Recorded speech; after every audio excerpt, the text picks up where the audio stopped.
The following program is a production of Tim Jackson, who assumes full responsibility for its content. The content of this program does not represent the views of FCTV, which serves as a forum for community expression and offers TV training, production facilities, and channel time to all Falmouth residents and organizations.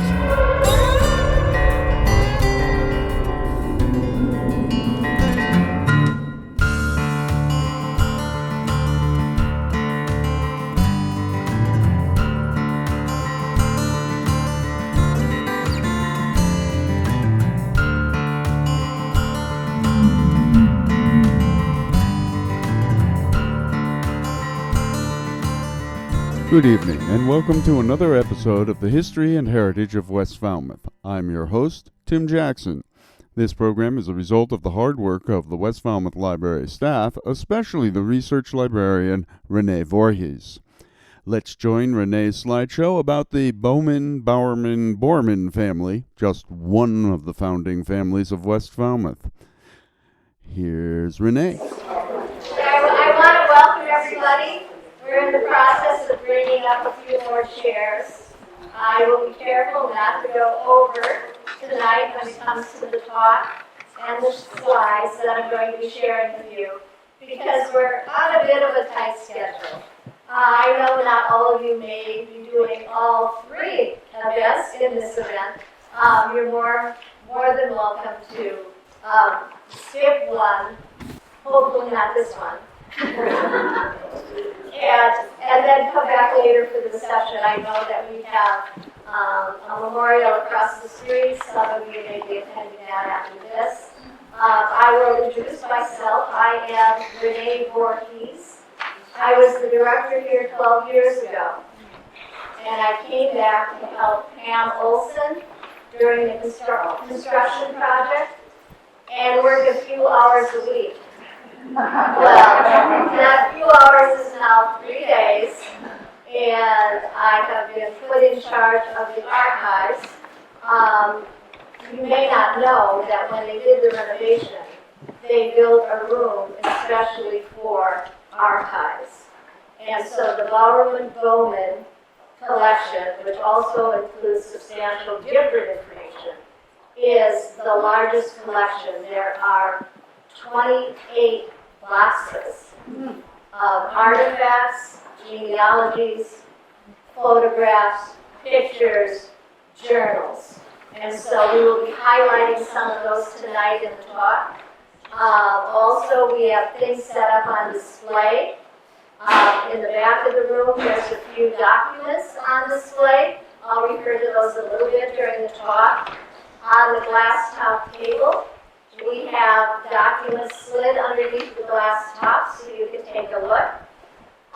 There are genealogies there, not for every Bowerman and Bowman, but genealogies that were done by a member of the Bowerman family and came to us as part of the family. So you'll have an opportunity at the end of the talk to take a look at those.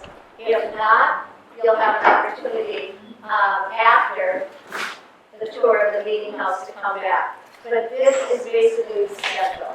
And we added a bonus event for tomorrow at 9 a.m. If you're up for your morning walk, if you haven't been to the ancient Friends Cemetery at the end of Friends Way, this would be a nice way for you to discover it. So we have a guided walk going off tomorrow at 9 a.m. in the library parking lot. So I think we'll get started. Wait, before we do, how many of you are a Bowerman, this includes Bowman, descendant? How many of you? Put your hands up for everyone to see. That's wonderful. Because we're talking about settling here in the 1660s. We're talking 350 years later, we're talking 6 generations later, so it's wonderful to have descendants here. And we hope Friends' descendants will be able to help us with this record. What we're trying to do is make sense out of the archives that we have, and then add to them. So this history will be unforgotten over time, because it's vital. It's vital to who we are as a village. And I think that's true of all of the villages in Falmouth. They are all distinct in their own way. So let's get going.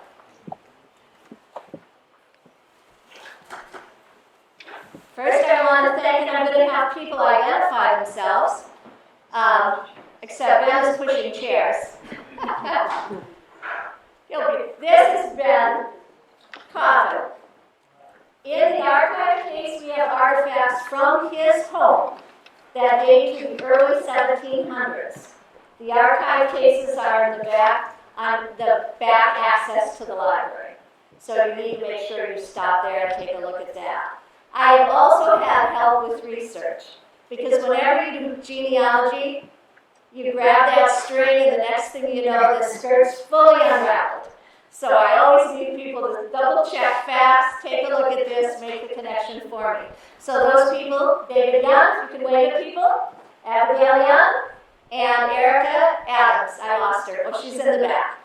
So they've been invaluable helping us put this together, and Susan Carnes. And then the library staff, who covers for me a lot. I'm the circulation assistant, is my title, but I spend a lot of time in archives, and they are gracious about giving me the time to do that. And then to the friends, the Quakers of the preparatory meeting, for opening up the meeting house for a tour. And if you haven't been in it, it's like stepping back in time. Okay. How important were the Bowermans and Bowmans to the history and heritage of West Falmouth? Take a look at those numbers.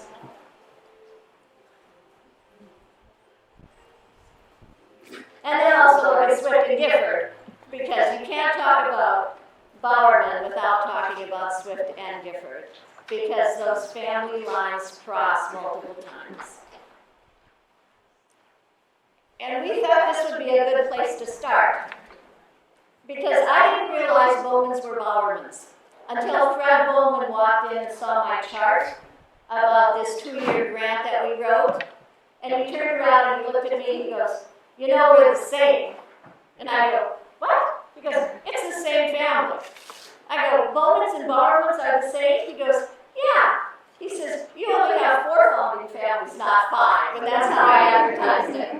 So, we don't know what kind of conscious decision was made to suddenly take the name Bowman when, and Ichabod is on the left, and his wife Elizabeth is on the right. Those are the original headstones.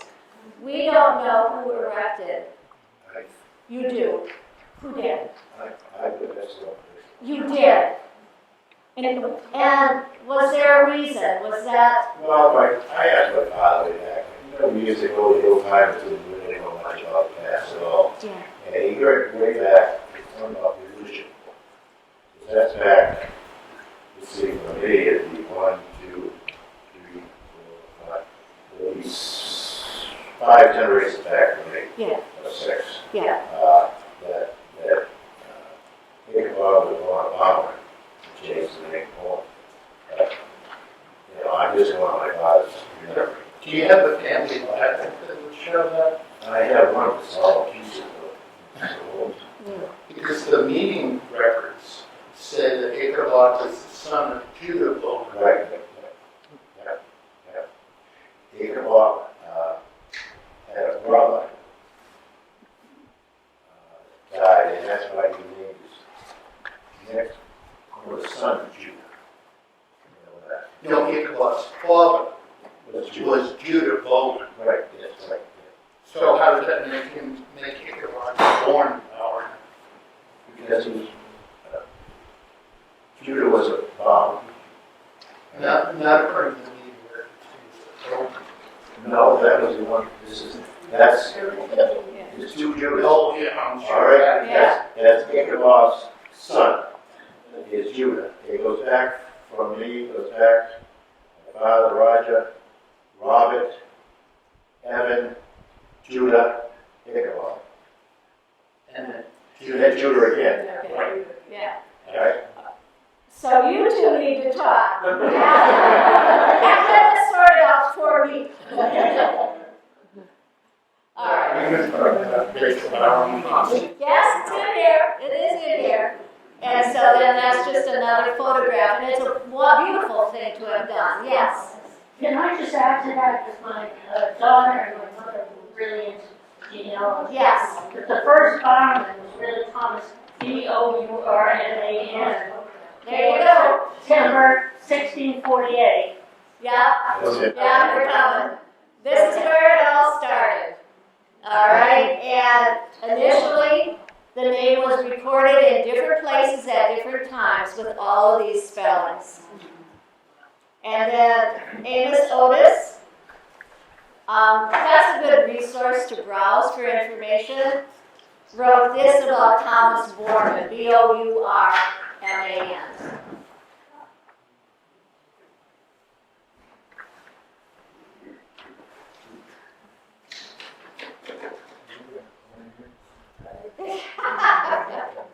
We're not blaming anybody today, we're celebrating everybody. All right, so Thomas Bourman, B-O-U-R. All right, married Hannah. Okay, started their life in Barnstable, and then moved here late to the Secaucet Hills area.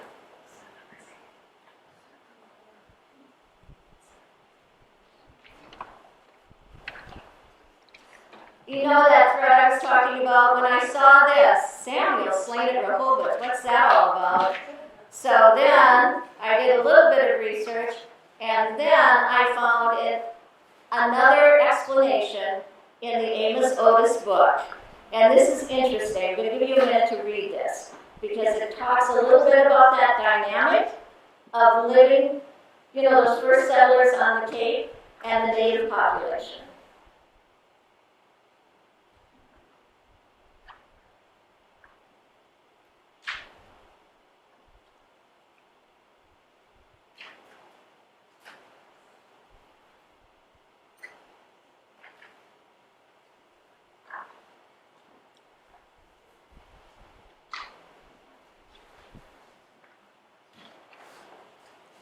And I don't know why only one was permitted to return. It did not say in the account further. Anybody need more time? And notice again, Samuel Bourman, Bowman, Samuel Bourman or Bowman, you know, so it was the written record was never in agreement.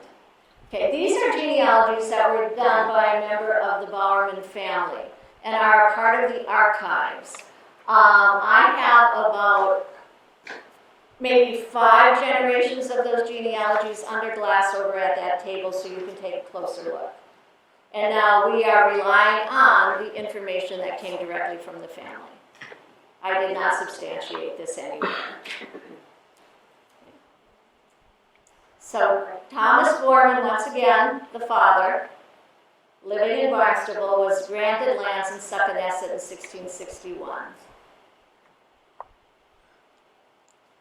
The son was a neighbor of William Gifford. Together, those two families owned most of the land from, that's all right, most of the land from the road that goes out to Chappaquiddick Island all the way to Secaucet Hills and across West Falmouth Highway here, Route 28A. In the back, in those archival cases, we have the deed for the land dated 1704, the first acquisition of lands, and then we do also have the actual deed 1727 in the case in the back where you can take a look at that.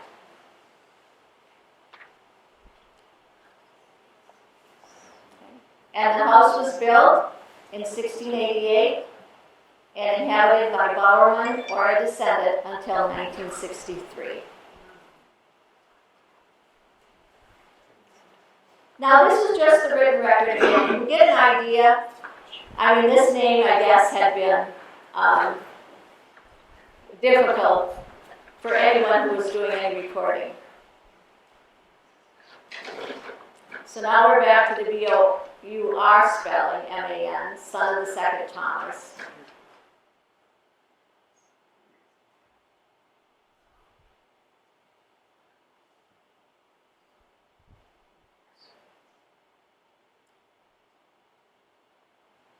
So this record is evidence that the name change occurred probably someplace in the mid-1700s. But also look at the other family names that are acquainted or are connected to this area as well. Jane married Joseph Bowman. Yes. Yep. And Benjamin wrote his name Bowerman, as many in the family do. Take a walk. Yeah. I just noticed up there. Yeah. When We're he sorry. was born to, bring that back up. Yeah. When he was born to the children of Ichabod. Okay. But I think that the first Judah, before Ichabod, had a son named Judah, along with Ichabod. And he died, and that's why Ichabod named his firstborn Judah. Oh, well that would make sense. Absolutely. Oh, they were big on acronyms. Oh, All yeah. right. Yeah, one kid dies, they name the Yeah. next one after. Yeah. Yep. So now to move on. All right, one family, two surnames. I've heard stories. And you can tell me more stories at the reception. But I've heard that it was a disagreement over religion. We do know that the Bowmans were practicing Quakers, as were the Bowermans. Okay? So we don't know if there was a split there. I've heard that from family members. Superstition. I mean, we're talking about 1700s. Were you having bad luck with the Bowerman name, so you went to Bowman? Was it a family issue? Family choice? Who knows? But we have another theory. Now, I had to read this 3 times to get it to make sense, but it does. So we start with Rachel Bowerman. She has a daughter, Hannah, who marries Savory Bowman. So now we have a Hannah B. Bowman. Or Rachel Bowerman Bowman, I'm sorry. Hoxie, exactly. And in the 1850 and 1860 census, Savory Bowman shows that Rachel Bowerman Hoxie was living in Savory and Hannah's house. So we have a Bowerman living in the Bowman house, which was generous of Savory because Hannah died and he remarried, but the mother still got to live there. So Hannah Bowman, Savory's wife and daughter of Rachel, gave birth to Benjamin Bowman, for who find a grave shows no descendants. Then we have Ichabod, okay, who had only one child, a daughter, born in 1801. Were we able to find that daughter's name? Or was it just a daughter? She used Bowerman as her name. We have her name. Okay. We'll see. You'll see it over there. Okay. So the question mark is, was Savory Bowman taking in Ichabod Bowerman, Rachel Bowerman into his home for reasons? And out of gratitude, Ichabod chose to be called Bowman. We don't know that. But it's just another possibility here, and I'm more than happy to listen to whatever you have heard through your own families. Virtue Russell Bowerman Gifford, she and her husband Arnold were a force in the village. She was responsible for keeping most of the archival collection and making sure that it got here. And so she died in 1963 at age 88. And that's when the farmstead then was managed by the Gifford family for a while. And then was sold to a private person, I think, sometime in the 80s. 1981. So these are old photos of the Bowerman homestead built in 1688. The homestead is not accessible. It's at the end of Homestead Lane. I think there are still 15 acres Private family there. We were trying to arrange a tour for you, but it's summer, and like all of the rest of us, they have all their friends and neighbors and cousins coming to visit, so there just wasn't a good time this summer. But here's another picture. These are all from the archives. If any of you want to come in and spend more time.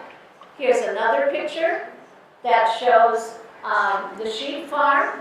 Daniel Bowerman was the leading producer of sheep in West Falmouth. At one time, the county itself had almost 3,000 sheep, most of those in West Falmouth. So Dan Bowerman in 1831 had 100 sheep. By 1840, he was down to 44. That's because the mills here started buying their wool from Nishan Island, because they had a herd of 1,000 sheep. So they didn't have to deal with these small farmers. And by this time too, those large parcels of land had been subdivided so many times that the families started leaving. You know, the younger people started leaving the area. More Bowermans left than Bowmans. And also, whaling in the mid-1800s was on a decline. So those seafarers were coming home and trying to make a living. So many families kind of scattered during that time period. We have letters in there from, this one is, I'm sure, to Virtue. I don't know who Uncle F and Aunt E is, but they're interesting to read. I just translated the beginning of this for you. This is of Chloe F. Bowman, died of dropsy.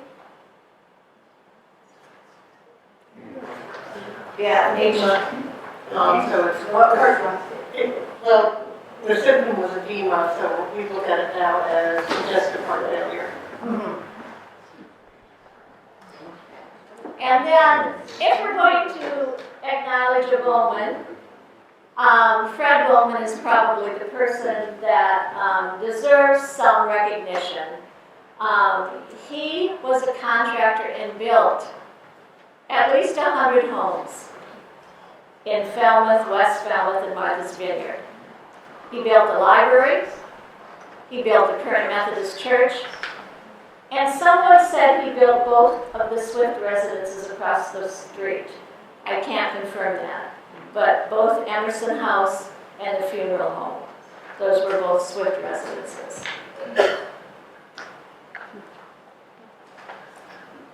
So here are some of the contributions the Bowman's family made.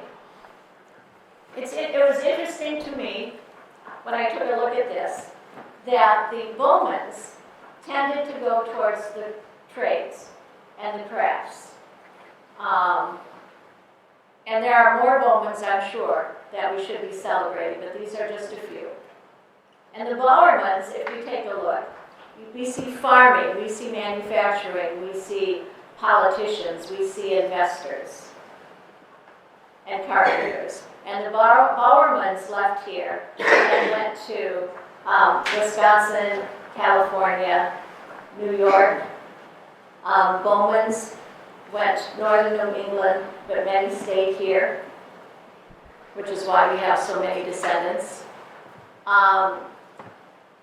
This is probably our 7th in a series of talks and slides. All of the other ones are on the West Falmouth Library website. Let's see if this will work, and I'll show you how to get there.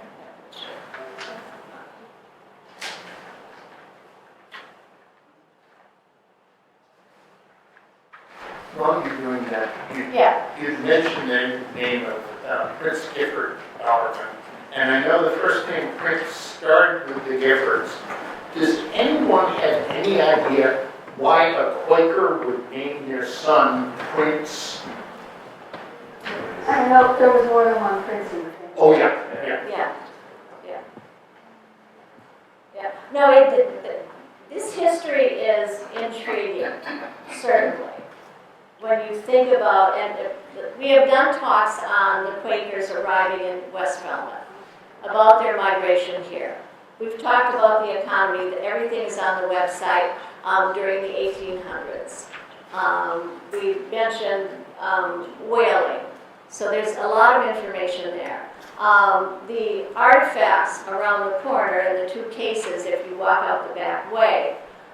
In that archival case that Ben Coffin found in a home that was owned by Bowmans for generations, the shoes were concealed. He actually found them, and Ben, you correct me if I'm wrong, in a cavity in the chimney. The child's shoe, and then a single shoe, and then the adult shoe was found in the rafters. And this was in 2000 and around 2000. And we're talking about artifacts that were there for 300 years that no one discovered, no one looked further.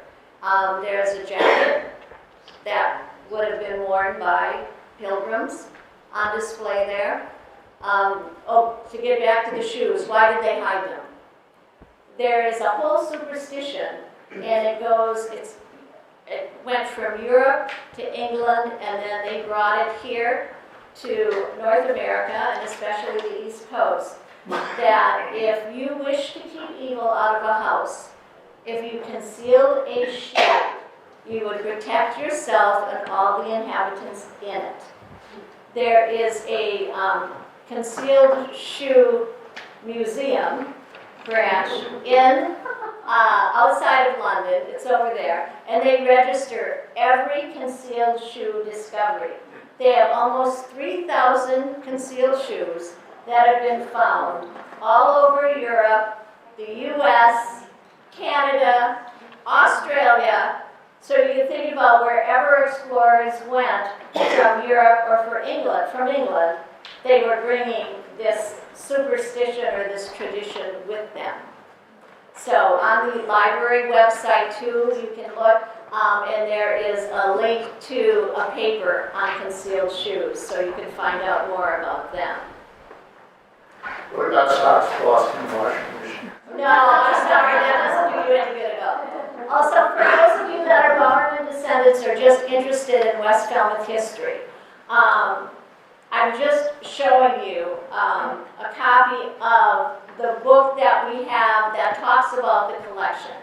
It isn't as detailed as I wish it was. However, everything is listed. You can come in, pick up the notebook, look through. I've had somebody in today from the Gifford family, and he went through 8 boxes of Bowerman archives because he could tell through the notebook that there was Gifford information there as well. On this back table, besides the genealogies, you have 2 advertisements from the Secaucet farmstead. Virtue and Arnold actually ran, I don't know how to, like an open house. Their farm was an open house, and young kids in the village would work there, and after work, Harriet Crocker was telling me about it. They gave them all ice cream, and so it was just kind of a center for the family. So the advertisements are up over there. We also have Virtue and Arnold's large marriage certificate on display. Mary and David Bowerman, their marriage certificate is on display. And then we have a picture where we've identified both Bowerman, Swifts, and Giffords, and that's on the back mantle. So do I have any other questions, comments? I left cards over there because I know we won't have time to get to all the questions. So if you grab a card and you think of something, or there's something in the Bowerman-Bowman history that you would like verified, we will try very hard to make that happen. So right now, the archives are a wealth of information, and we haven't been able, we just don't have the time. If anybody loves reading cursive from the 1700s and 1800s and would like to transcribe some of the things we don't have transcribed, please see me. I have multiple jobs for you if that's something you'd like to participate in. Also, in all of these events that wrap around this grant, there are opportunities for you to get involved. The timeline is on the back table. Not all dates are firm, but we would love to see you be a part of this discovery. So David, Abigail, before they cross over to the meeting house, where should they meet? Where should they gather? We'll gather outside the library here in a few minutes Yep. to go across to the meeting house. We do have a good crowd here, so I would like other members of the meeting who aren't involved in the tour, please raise your hand so that people know who the Quakers here are, so that if you've got questions about it. We've got quite a few of them. Thank you, because this is such a wonderful turnout, and we'll have plenty to do with that. For those of you who don't know the Quaker background, Quakers started here on the Cape not terribly long after the Pilgrims landed, about 30 years after, very shortly after they first started in England. There's very fertile soil when the Quaker missionaries showed up here in the 1650s, and the Massachusetts Bay Colony didn't take this very kindly. So they persecuted them quite viciously. And the best thing to do when you're being persecuted is go someplace where maybe you're not going to be persecuted as so much. So the Quakers went to Sandwich, which was kind of like Siberia in that area. It was really way beyond everything. Well, persecution caught up with them there eventually, and so some of them said, okay, what now? What now? Where do we go now? West Falmouth. West Falmouth became a Quaker enclave until about 1850. It was basically a Quaker village until then. The only one like that we know of in New England that was purely Quaker, and they came here because Isaac Robinson, who founded Falmouth, was the son of the original minister of the Pilgrims who started the whole voyage here. But he was supposed to deprogram Quakers, and unfortunately they deprogrammed him. So, He never became a Quaker. yeah, his children did. But, so he ended up starting Falmouth, and he established tolerance as a root of Falmouth. And so Quakers came to what is now West Falmouth, because they knew they had a little bit of protection from Isaac Robinson. And it's so far from Plymouth. That is why this is a Quaker village at that time, and why Bowermans and Bowmans as Quakers came here. But we can continue that, but that's the connection between Quakers and the Bowermans and the Bowmans. And before leaving here, I'd like to point out the two pictures on that wall. D. Weaver Swift on the left and Henry Swift on the right. Despite being Swifts, they're also Bowerman descendants.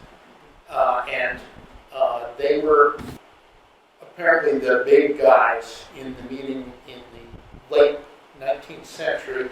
They're also the ones who built the houses, the nice modest Quaker houses on both sides of the meeting house. And we also have documents about the graveyard there, existing some Bowermans and Bowmans who are buried there, so you can find the graves with the maps that we have that tell you approximately where they are. So if you're interested in doing that. Yes, so why do we call them like Bowermans and Bowmans if you said that they're the same family? It was a family choice. Some members of the family just started writing their names Bowman.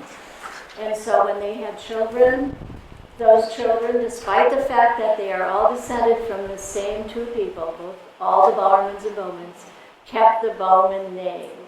You might create a little bit of trouble for yourself if you decided to do that when you get older. I'm not sure that you'd be able to get away with it. But it was not uncommon back in the 1700s to take somebody else's name as your own.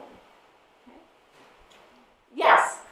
When you were doing your research, did you check in the probate court and find any records in the probate court for the family? Do you know, I would really have to want to know everything about the family. And in my limited capacity, what I was trying to do here is just scratch the surface. So maybe I can encourage somebody else to do that sort of digging for us. because we could have gone to the Registry of Deeds. We go to census records, we go to Find a Grave, we go to printed publications in order to find our information. But you are entirely correct. There are records everywhere waiting to be discovered. So there's your challenge. And absolutely, share whatever you find. Send me an email. I think all of our names and contacts information. Drop in, talk to me about it. I'm happy to hear more. I'm not from here, I'm from Minnesota. And so I just find this history fascinating. So I would love to hear more. Yeah. Tim Martin from the Falmouth Genealogical Society is here. I wonder if you can tell us, what research some of your people may have done here. I'm actually, I am not aware of any. I have a pretty shallow view. I came here 5 years ago from the Midwest. Welcome. But, certainly that could be, I do. However, I am a nut about digitizing records and so forth. So all of our newsletters back in the 1980s, and it's all in OCR. So we can search for words very quickly in our documents, to find what there may be that others have written about. That'd be great. Yeah, and I mentioned the Cape Cod Genealogical Society, but I didn't. I should have pointed out that Tim is sitting here.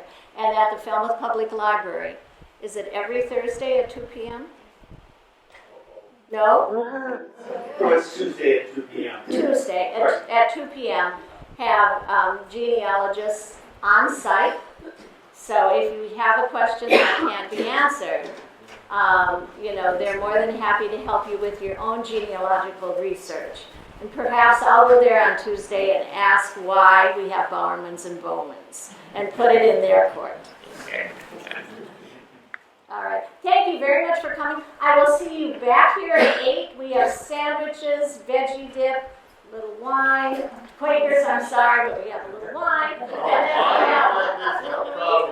then we also have water, juice, whatever. So please enjoy your time across the street. If you would rather just hang out here while I get the food ready, you're more than happy. If you'd rather just to take a look at the archives we have here or in the back cases, or talk to me about something, I'll be here for the next hour.